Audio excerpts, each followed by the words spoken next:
Welcome to Stuff and Whiskey. I'm Erin. I'm Josh. Thank you so much for joining us here in the lounge, where we love sitting down and having pours with friends. So thank you for being here. Mm-hmm. What we're going to do today, we're going to taste some whiskey. Yeah. We're not whiskey reviewers, but we are going to talk about what we think about these two bottles, and I think it'll be pretty fun. Yeah. These may not look familiar to you, but they are very cool. They are from Pursuit Spirits. Mm-hmm. They did send them to us. You can think whatever you want about that. We're not obliged to make a review. They said we could do anything we wanted with them or nothing at all. Totally up to us. They're not going to get to okay this video before it goes out. We may or may not like these. We don't know. We haven't had the Mellwood Bottled and Bond.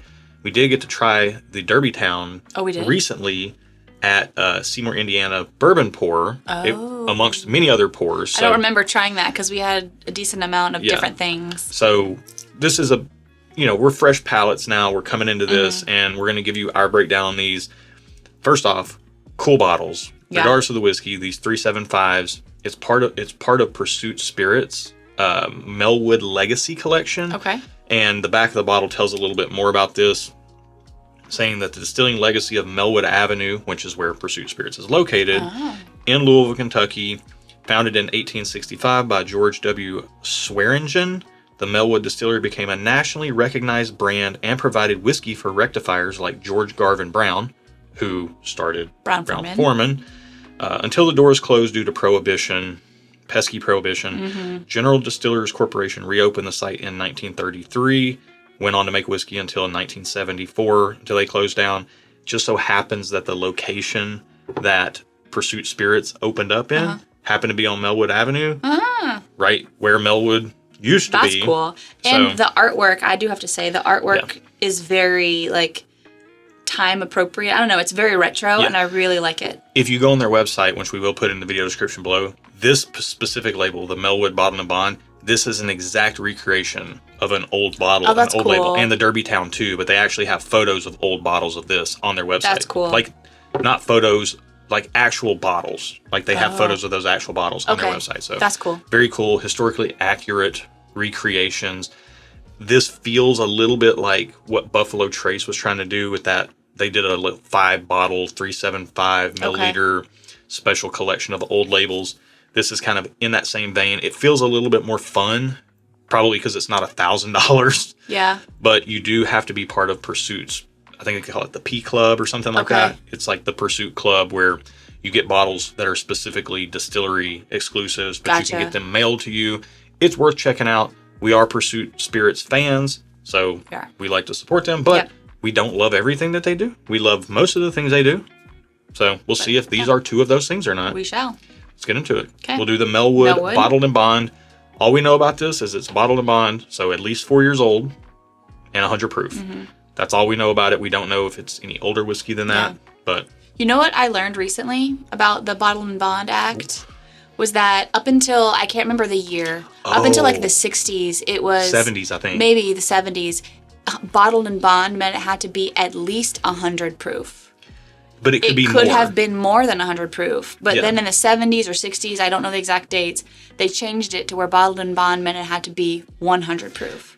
And isn't that interesting? What I don't know if this is true or not, is what I heard, is that the law where it had to be in a federally bonded warehouse is no longer... That law sunsetted. Yes, that's what we were told. And that's not the case anymore. Yeah. It just has to be all the other requirements. 4 years old, from the same distillation season, all the other requirements that it has to be whatever it is. Bottled and Bond. But Except now no longer has to be in a federally bonded warehouse. So, on the nose, what do you think about the Mellwood Bottled and Bond? I've just been talking. I haven't sniffed anything. I thought, first sniff, I was like, oh, this is fruity. And then the more I smell it, the more well-rounded it's becoming. It smells fruity and woody. Yeah, I'm even getting a little bit of a fresh baked bread. Yeah. Which is a note I'm really careful to throw out there, because when I say something smells bready, oftentimes I mean it smells yeasty, and I don't like that. But this fresh, I love the smell of yeast. But this fresh baked bread is a really nice smell. It kind of smells like, this is going to sound bad, but dirty bread. Because I'm getting the bread. Dirty bread. Dirty pop. Bread that's been one with the earth. Because there's an earthiness. What is this bread and the earth doing together when people aren't looking? I don't know. Ooh. Don't ask, don't tell. But like, there's an earthiness. What happens there. on Mellwood Avenue stays on Mellwood Avenue, apparently. There's an earthiness there that I'm getting, along with some sort of breadiness. I'm getting that too, but there's an underlying earthy factor, which I like. Yeah. Don't know how it will translate on the palate though. Sweet, earthy, not in a soil way, but just like a nice. It's a nice counterbalance to the sweetness in the glass. Let's get it on the palate. Cheers.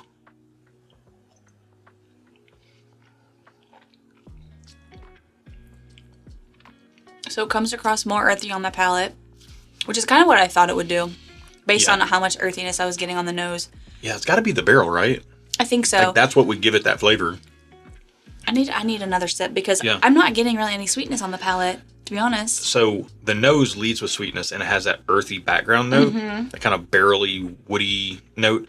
On the palate, those swap. Yeah. And it leads a little bit more with the barrel, and then you get the sweetness actually kind of lingering on the tail end. Josh knows it's flip-flop, but we say swap because that's You say that. Well, that's what Avery used to say when she was little. That's what our daughter used to say when she was little. Yeah, you don't know that?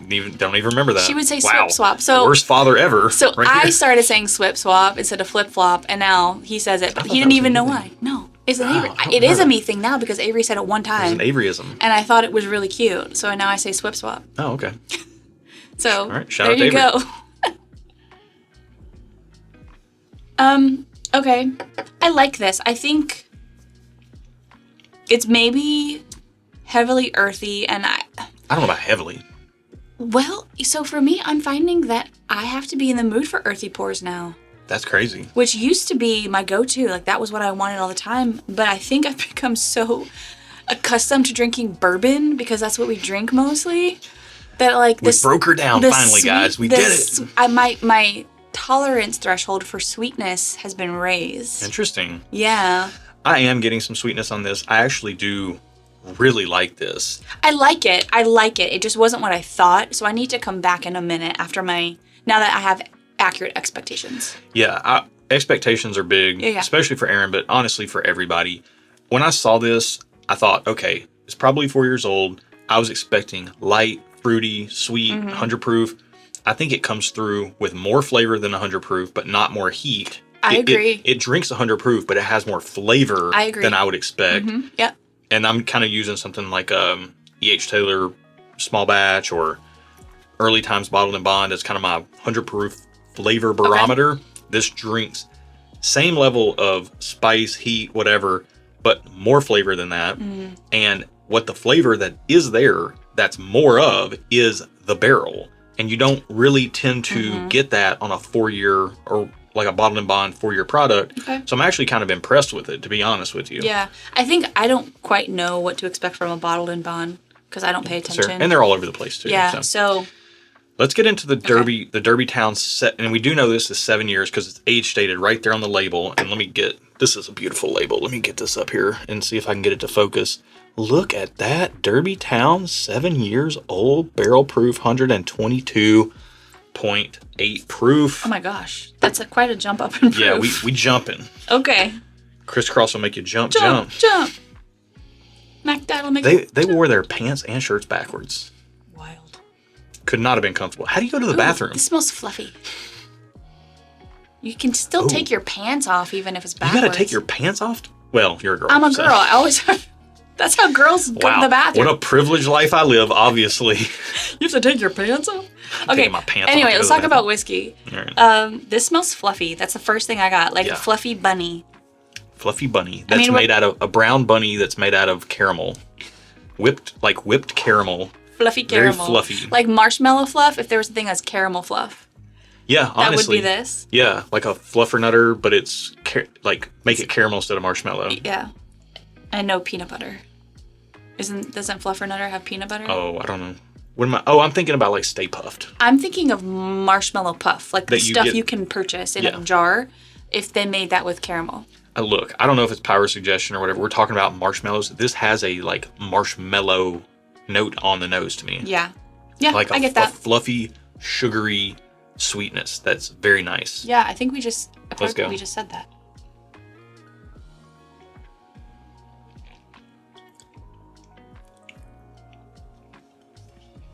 Oh, man. Yeah, the proof jump is obvious. It definitely drinks 122. But again, not high on spice. Big flavor. Is it as obvious as you just said it was? It is to me. Try this. You see, now you got me drinking too much. I'm sorry. I found the first one to drink over 100 proof, but not hot, just flavor. I feel like flavor. Yeah, okay, fair point. A lot of flavor on the first, Yeah. the Mellwood. Yeah. But what the Derby Town brings to the equation is body. Yeah, It's a ball of flavor. Yep. Okay. Whereas the first one is, the Mellwood is a little bit more easygoing. It's like hammock whiskey. It's like really good hammock whiskey. The Derby Town commands a little bit more of your attention. Yeah, it coats my mouth, like it coats the palate more than this one does. But there's a concentration of flavor in both of them that I think makes the bottled and bond feel higher proof than it is. Yeah. I think the Derby Town is sweeter. It is. I'm getting more sweetness from that one for sure. Again, more caramel sweetness, a little bit more of a toffee type of note in there. Okay. I could even get into like a borderline pralines type of situation. So you lose me there because I don't really know what any of that stuff tastes like because I don't eat toffee or pralines. That's fair. I only know because I eat it sometimes, and I used to, as a UPS delivery man, before I became a tractor trailer driver for UPS, I used to deliver to a place, Butler Run, in downtown Nashville, and they made pralines I remember in there. that place, yeah. So, I mean, if you just think like caramel and like walnut or like nutty, like it's a very slight nuttiness, but very sweet. Okay. Yeah. Yeah. Oh, these are good. I think I do prefer the Derby just because it's more in line with what I just want when I drink a pour. But I do like the Mellwood. I wouldn't be mad about it if I got a pour of this or if I had to like pay for a bottle of it. I wouldn't feel like I was getting ripped off. I would drink it and I would finish it and I would enjoy it. Yeah. I find both of these really enjoyable. I think Pursuit did a really good job. I think, when you're looking at something like this, as the whiskey nerd of the two of us, this is just cool. Like, there's no doubt about it. And if we do a lot of stuff blind on the channel, but you don't always drink blind. Sometimes you can just appreciate things for what they are or whatever. And that's what we're doing here. These are objectively cool looking bottles.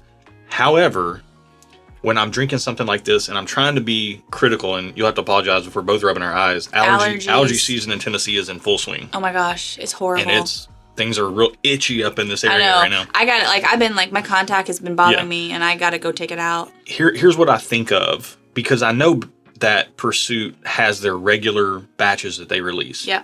$60, $70 depending on your market. Is this stuff objectively better than that?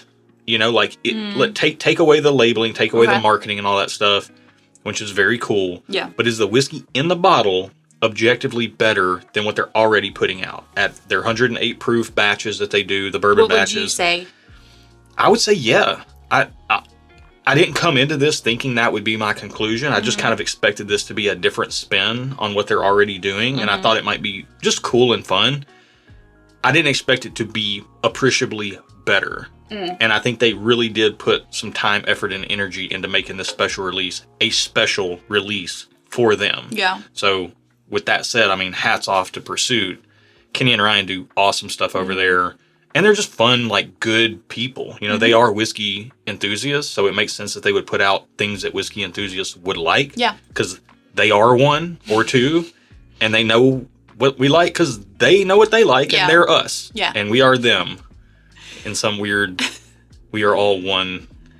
Okay. Some kumbaya moment here. Yeah. We are the world. I'm impressed. I just didn't. Yeah. No. I had a good time drinking this as the self-proclaimed social sipper, non-whiskey nerd of the two of us. I did enjoy drinking these, and I would happily drink these with other people and enjoy them and not think twice about it. Yeah, and look, these are their Pursuit the Club release bottles. If they're releasing stuff like this, I want in that club. Yeah. And if they're releasing stuff like this at the distillery, it makes it an awesome thing where if you're ever there and you can pick up something like this, that makes it a really special experience. It's cool. And then now you can take this and, it's shareable with other people and you get to give them a really cool experience as well. So for sure. Shout out to Kenny and Ryan. Shout out to Pursuit Spirits. Well worth checking out. If you think this channel is well worth checking out and you want to see more videos, think about subscribing. We do reviews. We'd love to have you.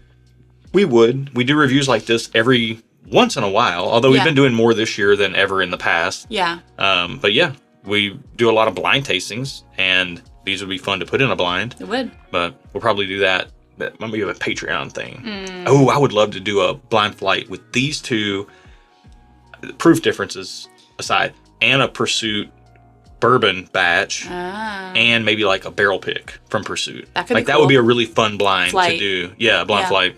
So, all right. Anyways, we're gonna get out of here. Thanks for watching. Yeah. Be good to each other, y'all. And until next time. Cheers.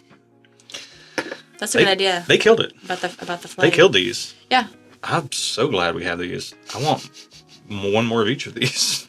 They're so cool looking. Beggars can't be choosers, Joshua. This is why, okay, look, I believe in the power of blind tastings. Otherwise, we wouldn't be doing the channel the way we do it. But